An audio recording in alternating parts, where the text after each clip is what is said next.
मैं तो रिक्वेस्ट करसा एसी साहब अग्गे भी ते SDO साहब अग्गे भी तुसें बस नहीं बात नहीं तुसें साढ़े इस धरने का हिस्सा बनो तुसें साढ़े इस एहतजाज का हिस्सा बनो कि तुसें मैशत इस लोड शेडिंग की वजह तो बर्बाद हो चुकी है।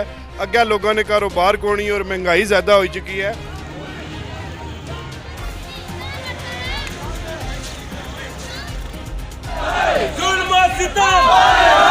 ये वफ्ता वाले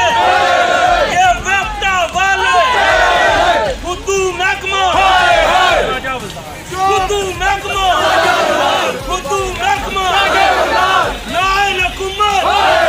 नाइल हुकूमत करप्ट हुकूमत वफ्ता वाले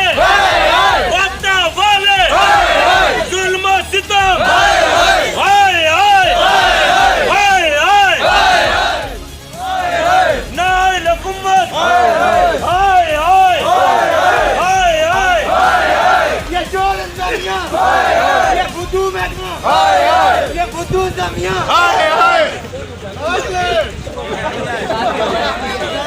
अस्सलाम वालेकुम नाजरीन, डडियाल लीग्स के साथ मैं हूं आपका मेज़बान मोहम्मद सोहेल।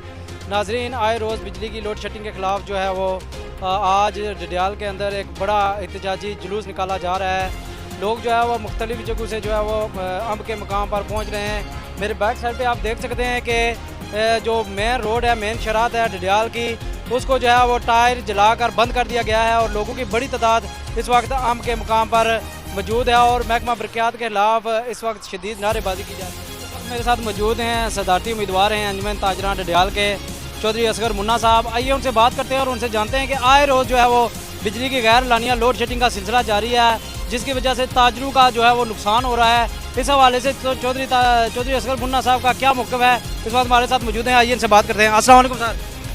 बिस्मिल्लाहिर्रहमानिर्रहीम। वालेकुम सलाम। सोई साहब, ये बापडा वाले जड़े डडियाल नाल खास करी, बाकी मैं आने कश्मीर नाल भी होना, लेकिन डडियाल नाल जड़ा ये सोतीली मां जैसा सलूक करने पे बिजली नी लोड शेडिंग 15 तो 16 घंटे तक पहुँची गई।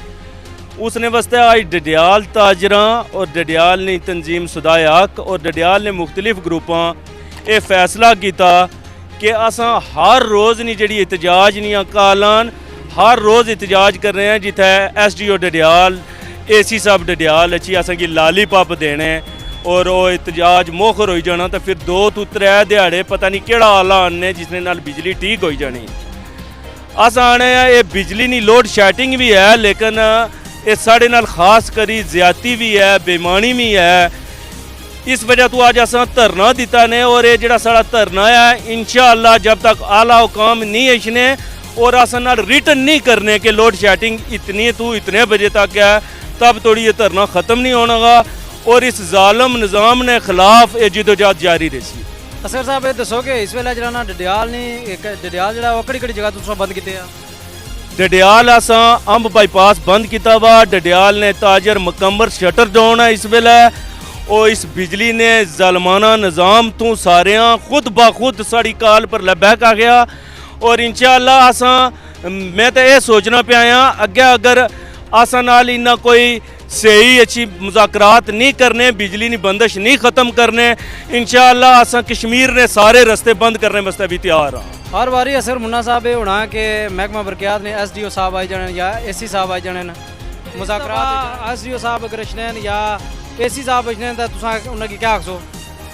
असा मैं तो रिक्वेस्ट करसा AC साहब अग्गे भी ते SDO साहब अग्गे भी तुसें बस नहीं बात नहीं तुसें साढ़े इस धरने का हिस्सा बनो, तुसें साढ़े इस एहतजाज का हिस्सा बनो कि तुसें कोले अख्तियारात ही कोनी कि साढ़े इस डडियाल की बिजली बापडा को लुकी तो असें दे सको, साढ़ा हक असें दे सको।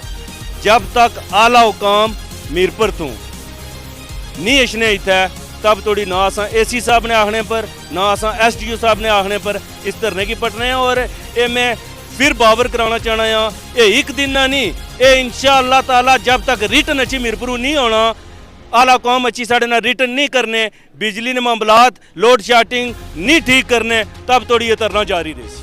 तुम क्या समझने हो कि जना आए रोज़ बिजली ने बिलात इतने ज़्यादा अचने, ठीक है बिजली अचनी ही कोई नहीं तो बिलात नहीं यूनिट इतने ज़्यादा हैं कि एक तरफ महंगाई नाल जना गरीब अवाम ना जीना मुहाल है, दूसरी तरफ बिजली ने बिल इतने ज़्यादा हैं। इस हवाले ने तुम क्या इसने पर माड़ी जमात सदाए हक भी कुछ ताजर तंजीमा भी ਬਿਜਲੀ ਨੇ ਬਿੱਲ ਅਸਾਂ ਕਲੈਕਸ਼ਨ ਕਰਨੇ ਪਏ ਆ ਮੁxtਲਿਫ ਇਲਾਕਿਆਂ ਵਿੱਚੋਂ।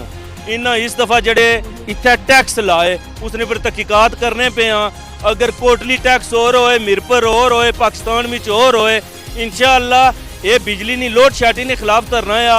आइंदा असा जेडे बिजली ने बिलों पर ज़ालमाना टैक्स लगे उसने खिलाफ आवाम की अवेयरनेस दे सा और असा सारे लोग इकट्ठे हो सा। जब तक ये ज़ालमाना टैक्स साढ़े पर नहीं ख़त्म करने उस वेले जी असा इंशाअल्लाह एहतजाज धरने सारा जारी रख सा।